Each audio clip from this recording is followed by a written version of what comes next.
Juanita, ¿por qué este medio se llama La Silla Vacía? Bueno, se llama La Silla Vacía porque en Colombia el concepto de la silla vacía tiene una connotación política a partir de un episodio que ocurrió cuando en las negociaciones de paz con la guerrilla en el 2000, en donde las FARC le dejaron la silla vacía al presidente el día de la inauguración y después, como 4 años después, se debatió en el Congreso una ley para que los políticos que tenían vínculos con los paramilitares no pudieran ser reemplazados en sus curules una vez eran investigados por los vínculos con los grupos armados, y eso se llamó la ley de la silla vacía.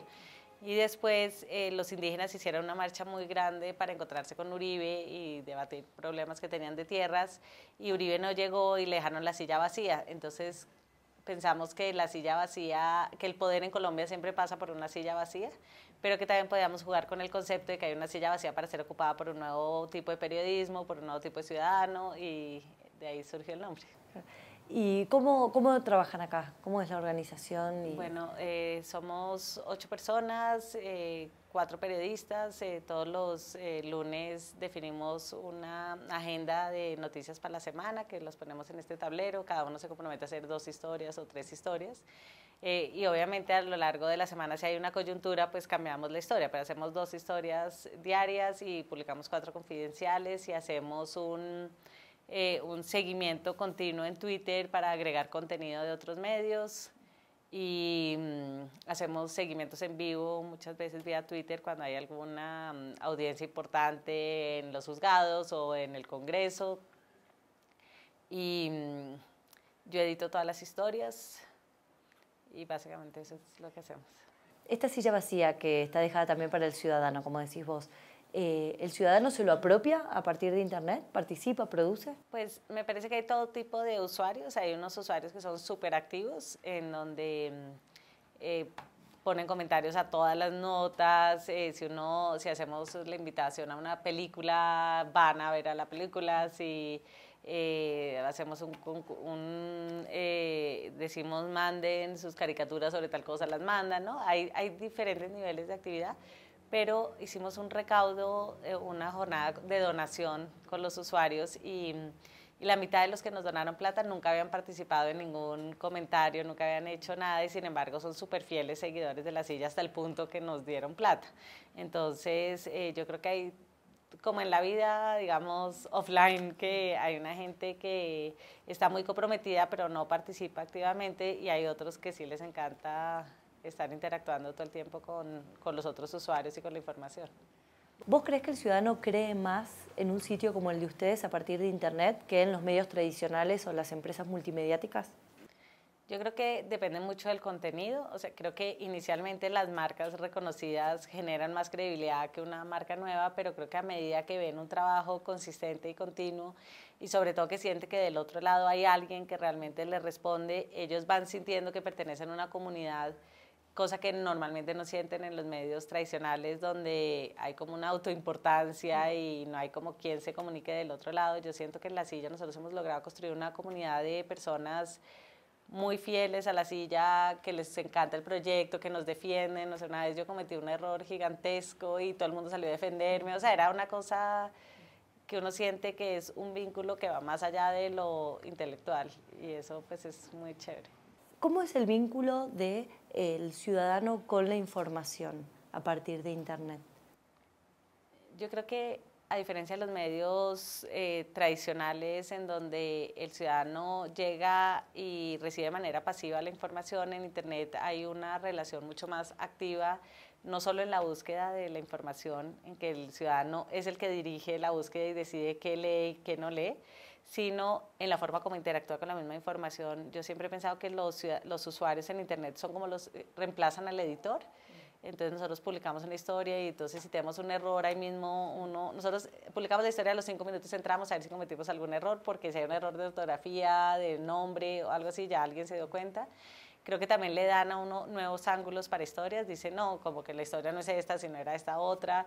Le dan a uno más información. Es como que las historias no terminan con la publicación, sino que son más circulares y tienen una vida propia más allá de su publicación. Entonces, y los postean en Facebook y los recomiendan en Twitter, y Si uno pone un documento, nosotros tratamos de poner mucha información abierta, entonces ese documento después lo utilizan en un derecho a petición. O sea, hay como un uso mucho más personalizado y mucho más activo de la información, creo yo. ¿Ustedes toman elementos o producciones de los ciudadanos? Nosotros tenemos una sección que se llama la zona de usuarios, en donde los usuarios que quieren escribir artículos informativos, no de opinión, entran en un proceso de edición con una editora de audiencia, en donde la editora los edita, les recomiendan los ángulos, les dice que verifiquen ciertos datos y después lo publican. Pero por otro lado, como el 30% de nuestras historias vienen de los usuarios, de ideas de los usuarios que nos mandan un dato y dicen investiguen a ver qué pasó. Entonces ahí hay también como otro nivel de relación con usuarios muchas veces anónimos y hay veces hacemos historias en donde la reportería la hacemos conjuntamente con los usuarios. Cuando las elecciones pasadas que Santos le ganó a Mockus por una distancia bastante grande, mucha gente pensó que había habido fraude porque había unos talonarios tachados y entonces nosotros conectamos a 100 usuarios que nos ayudaron a revisar las mesas de votación y encontrar como los talonarios sospechosos y ya esos sospechosos los revisamos nosotros, hablamos con expertos y nos dimos cuenta que no había habido fraude, pero fue una experiencia colaborativa muy interesante y hemos hecho ese tipo de experimentos con otras historias también, unas funcionan y otras no. ¿Cuál es tu diagnóstico sobre el caso Mockus? En términos de internet, o sea, yo creo que la gente piensa que no, Mockus ganó en Facebook, pero no ganó en la realidad, pero yo lo que creo es que si no hubiera sido por esos movimientos en las redes sociales, hubiera sacado muchos menos votos. O sea, Mockus la vez pasada que se había lanzado había sacado 42.000 votos y esta vez sacó 3 millones. Y yo creo que eso fue exclusivamente gracias a que su discurso se conectó como con una generación totalmente cibernética en donde se potenció muchísimo esa participación. Lo que pasa es que yo creo que había otros problemas, digamos, en la vida real, que ellos no supieron canalizar toda esa energía. Ellos, aunque todos esos jóvenes salieron a votar, yo no creo que se hayan quedado como nos hemos en Facebook nomás ese día chateando, sino que yo creo que toda esa gente salió a votar, pero había unos problemas logísticos de transporte en las regiones para ir a votar. Creo que en todo caso fue un movimiento demasiado urbano y la campaña no hizo un esfuerzo por salir a la zona rural. Y obviamente Uribe utilizó toda la institucionalidad, la puso al servicio de Santos, manipuló los programas sociales, los subsidios y todo eso obviamente hizo que la diferencia a favor de Santos fuera mucho mayor. Creo que también Mockus tuvo muchos errores al final de la campaña en donde, unido a que estaba enfermo, se mostraba demasiado inseguro sobre diferentes temas y la gente, me parece en un contexto de conflicto como el colombiano, comienza a sentir que es mejor irse a lo seguro y no irse por un tipo excéntrico, que además pareciera no estar totalmente en control. Creo que fue una conjunción de cosas, pero yo sí creo que la tecnología le ayudó muchísimo a perder por menos votos. ¿Cómo ves que se mantiene el sentido de comunidad o de lo público en Internet, que es una plataforma que está atravesada por lo mercantil, por lo comercial? Bueno, yo no creo que lo comercial sea necesariamente excluyente de lo público. Yo creo que Internet se parece mucho al mundo real, en donde tú tienes unos espacios públicos, en donde también hay cosas comerciales y eso no le quita el carácter de lo público al espacio. Ahora, creo que hay muchos más espacios no mercantilizados en Internet que en la vida real. Entonces, pues, me parece que eso todavía sigue siendo chévere Internet y supongo que eso no va a durar así durante tanto tiempo y que hay que aprovecharlo mientras dure, pues. ¿Cómo ves la relación de la plaza pública y la participación en el mundo físico y la participación en el mundo virtual, ¿no? Y esta plaza virtual que se realiza a través de Internet y de los nuevos medios? Sí, yo tiendo a pensar que la gente en Internet no es demasiado diferente a la gente en el mundo offline. Creo que siempre es una minoría la que participa y creo que obviamente es mucho más fácil el hacktivism, ¿no? De firmar una petición en Internet que ir y poner la carta en el correo o ir con una pancarta a marchar enfrente de la plaza pública. Pero creo que como nuestras relaciones cada vez son más virtuales, pues ese tipo de participación en el ciberespacio comienza a tener unos efectos muy relevantes que en determinados momentos se pueden desbordar y salir a la calle. Me parece que lo que pasó en el Medio Oriente es una señal de eso, que obviamente si se te queda solo en el mundo virtual, pues no tiene un efecto, pero yo creo que ahí arranca y ahí es donde se canaliza la emoción y eso se puede traducir en acciones concretas en el mundo real. ¿Vos qué rol crees que tuvo Twitter y Facebook en la primavera árabe? Pues yo no he estudiado el tema, pero de lo que he leído, me parece que es mucho menor de lo que quisieron mostrar los gringos, pero creo que tuvo un efecto interesante de conectar gente, de potenciar los contactos, la emoción. Creo que también tuvo un efecto indeseado y es que las fuerzas de seguridad represivas pudieron ubicar mucho más rápido a los activistas y meterlos a la cárcel y todas sus conexiones, porque obviamente toda la huella de uno en lo digital es mucho más rastreable que en el mundo físico. Entonces creo que estas tecnologías así como ayudan a potenciar los contactos, a potenciar la organización y ayudar a tener una organización mucho más descentralizada, también se pueden volver más vulnerables a los activistas porque a través de la tecnología los pueden ubicar. ¿Vos crees que cualquiera puede ser periodista? Yo creo que cualquiera puede dar una información en un momento dado, o sea, creo que si estás pues en el tren donde ponen una bomba, obviamente tú tomas una foto y la mandas y creo que en esa medida, por un instante, eres reportero. Yo creo que lo que no puede hacer todo el mundo es el periodismo investigativo de cotejo de fuentes, de verificación de datos, de buscar información que nadie quiere dar y yo creo que es a eso que los periodistas se deberían dedicar. Yo creo que la labor de ser intermediarios entre el poder y el público sí es una función que cada vez va a desaparecer más porque los poderosos prefieren cada vez más una interlocución directa con el público a través de Twitter y no hacer pues ruedas de prensa y que el periodista traduzca. Entonces esa labor, digamos, de transmisor del periodista intermediario, yo creo que va a desaparecer como muchos otros intermediarios que han desaparecido gracias a Internet. ¿Qué pasa con la sobreinformación? En Internet todo tiene la misma jerarquía. ¿Cómo ves vos el vínculo con la información pública o política o periodística? Sí, yo creo que ese problema de la sobreinformación es un problema más de los países más desarrollados, o sea, creo que ese es un problema que tienes en Estados Unidos y que el reto es cómo desenterrar la información que alguien quiere enterrar con una abundancia de otra información. Yo creo que en países como Colombia ese no es un problema, yo creo que sigue habiendo una falta de información absoluta y creo que, pues que en los países del primer mundo para eso los agregadores de contenido son excelentes porque ayudan como a desenterrar y a clasificar y a priorizar la información. Yo creo que en países menos desarrollados el problema sigue siendo una ausencia de información y ahí pues yo creo que la labor de los periodistas sigue siendo fundamental. ¿Cómo es el mapa de medios en Colombia? ¿De medios tradicionales o de en todo. general? Bueno, pues hay un medio grande que es El Tiempo, impreso, y El Espectador, que es más pequeño, pero también tiene una pretensión nacional.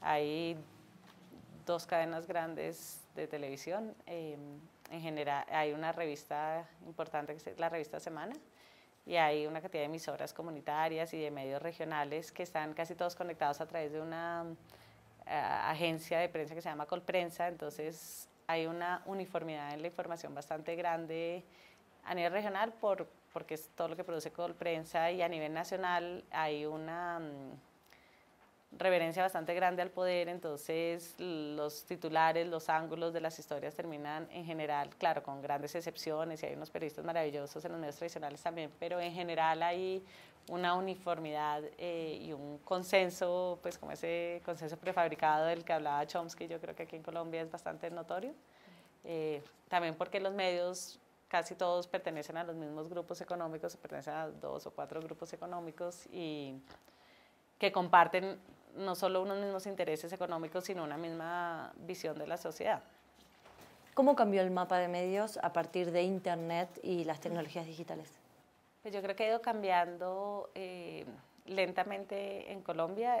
Yo creo que el mayor cambio es Twitter, porque creo que Twitter sí rompe el consenso prefabricado de los medios tradicionales de comunicación y entran informaciones que los medios ya no pueden obviar o evitar. Pero todavía en Internet, aunque hay nuevos medios como La Silla o como Verdad Abierta, que me parece que que se convierte en una fuente fundamental de otro tipo de información, digamos, en el caso de Verdad Abierta sobre el conflicto armado y en el caso de La Silla sobre la política.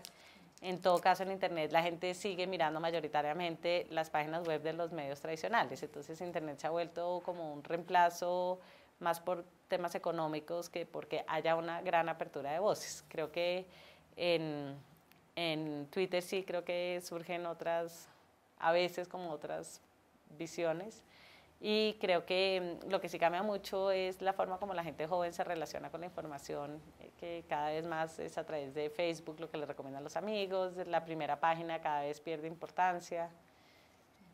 Y yo creo que cada vez más va a haber más medios como La Silla sobre diferentes temas, porque la gente se da cuenta que es posible y que a pesar de que haya como esos grandes monopolios, hay formas de romperle el quiebre. Creo que el reto sigue siendo el modelo económico, que me parece que no está totalmente descifrado.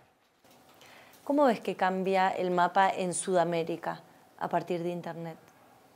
Yo creo que en Sudamérica pasa un poco lo mismo de Colombia, aunque los medios no están tan concentrados en unas élites y hay, digamos, pues en Argentina hay una cantidad de medios y eso, pero también van surgiendo unos medios alternativos chiquitos que comienzan como a quitarle un pedacito a los grandes medios, sobre todo con los líderes de opinión. Yo creo que los grandes medios comienzan a perder de manera relativa no tanto mercado como influencia en los líderes de opinión. Vos trabajaste en el Wall Street Journal. Sí.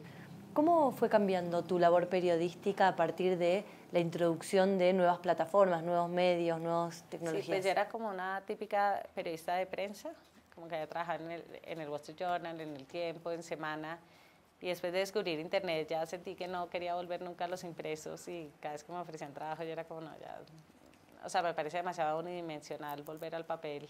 Creo que una vez que uno interactúa con los usuarios y que puedes tener herramientas interactivas y que puedes tener formas narrativas no lineales, es muy difícil volver a la actitud del periodista que cuenta su historia y ya terminó, y no que trate de construir el contenido con los usuarios de otra manera. Entonces, para mí fue una transformación fundamental. Y también yo antes era una cronista y cada vez me parece que la crónica ya entró en desuso, y me parece que como la búsqueda de la información está guiada por el usuario quiere ir lo más rápido posible a los datos concretos, y entonces cada vez más me interesa más el periodismo más duro y menos literario, y me parece como que ya si me dedico a eso me gustaría escribir es ficción, pero no tanto crónicas. Vos fuiste de las primeras o la primera en revelar conexiones entre políticos y fuerzas paramilitares. ¿Cómo fue tu trabajo en ese momento? ¿Qué medios utilizabas y cómo es ahora también?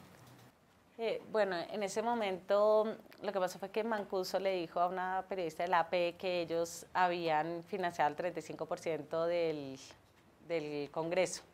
Yo estaba trabajando en la revista Semana, y en Semana, pues mi jefe a Alejandro Santos le pareció que eso era absurdo, que eso era una forma de ufanarse, y yo dije, pues investiguemos a ver si es verdad o no. Y en ese momento yo comencé a trabajar con Claudia López, que era en ese momento una investigadora. Ella se sentó con un equipo de gente muy joven a revisar los resultados electorales y ver si había alguna tipicidad en los resultados. Y ubicamos, trabajando juntos, que había unos sitios muy atípicos. Entonces, mientras ella hacía eso, yo comencé a viajar a las regiones y a hablar con los políticos de las zonas, que obviamente en las zonas aquí se sabe todo, pero eso nunca se filtra en Bogotá. Entonces yo comencé a hablar y me comencé a enterar del fraude que habían hecho con los jurados de votación, y pues comencé a llamar a los políticos a decirles como, mira, pues tus resultados son atípicos, ¿cómo te lo explicas? Y todos básicamente se lo explicaban diciendo, no, es que el segundo de mi lista es un gran líder en esa región, y yo era como, pero por primera vez todo el pueblo salió a votar, el 100%. O sea, en sitios donde la abstención era del 25%, decían, no, es que generamos mucho interés. Y yo era como, pero pues yo estuve en la zona y la gente decía que ni siquiera hubo campaña, ¿cómo generaste el interés? Si además esa zona estaba completamente dominada por los paramilitares y había un pánico gigantesco. Y entonces, claro, comenzaron a abrirse ahí como unas grietas. Yo en ese momento quería publicar unos mapas mostrando la coincidencia entre la presencia, las masacres de los paramilitares y los resultados electorales atípicos. A mí Semana no me dejó publicar esa historia. Digamos, el argumento de Alejandro me parecía que tenía cierta validez y era que se podía inferir que estos políticos habían ordenado las masacres, cosa que realmente nosotros no teníamos ninguna evidencia para afirmar eso. Yo lo que quería afirmar era que un producto de esas masacres había sido esa nueva composición electoral. Entonces Alejandro no me dejó publicarlo. Yo le dije, bueno, ¿se lo puedo dar al tiempo? Y me dijo, sí, se lo di al tiempo, y el tiempo no quiso publicarlo tampoco. Entonces yo estaba como muy frustrada porque me parecía que era una información vital para la democracia colombiana. Y Claudia, que era la que había hecho esos mapas, entonces realmente hicimos un complot, y es que a mí en esa época me invitaban mucho a dar conferencias sobre la cosa política y tal.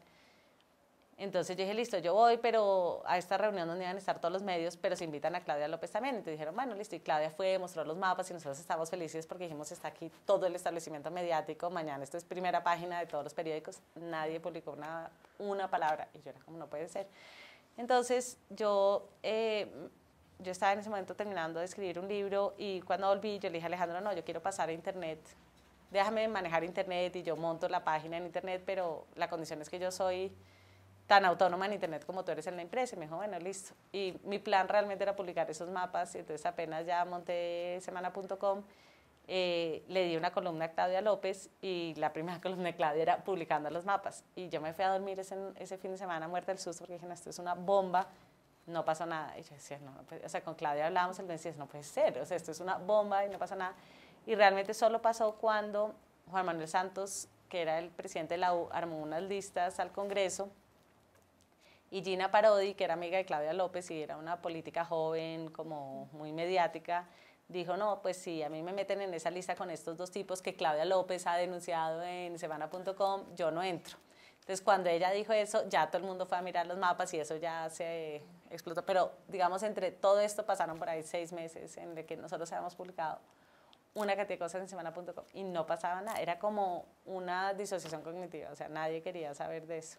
Entonces, pues me parece que gran parte del mérito realmente lo tuvo Claudia López, que hizo la investigación, pero pues yo creo que en Semana, la primera historia, digamos, donde se llamó Parapolítica, la escribí yo y mi editora, que era María Teresa Ronderos, y pues creo que lo que se hizo en semana.com sí fue fundamental, sobre todo para tener el contexto, para cuando ya el país estaba listo para hablar, nosotros teníamos toda la información. ¿Cómo está la investigación hoy sobre los temas de la FARC y los paramilitares? Pues sobre las FARC se sabe muy poco, porque las FARC es una organización muy rural, muy hermética, y después de que ellos secuestraron a Ingrid, los periodistas también nos asustamos mucho porque nos dimos cuenta que realmente había como una vulnerabilidad muy grande de que lo secuestraran a uno también.